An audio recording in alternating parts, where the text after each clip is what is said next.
So అయితే అది మతం ప్రతిదాన్ని వక్రీకరిస్తారు, చరిత్రని వక్రీకరిస్తారు, సినిమాని వక్రీకరిస్తారు. మళ్ళీ ఎవరైనా కేసు వేస్తే అది కల్పితం అని చెప్తారు. చెత్త నింపేది నింపుతారు, మళ్ళీ కల్పితం అంటారు.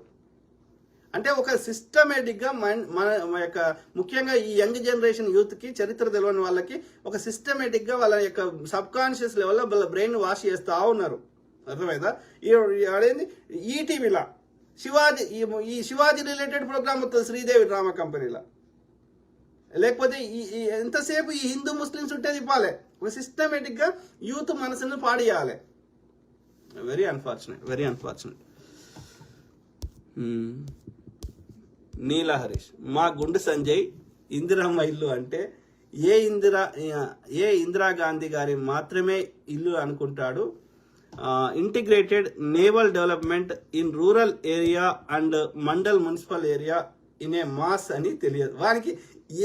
అంతెందుకు మొన్న పార్లమెంట్ లా స్పీకర్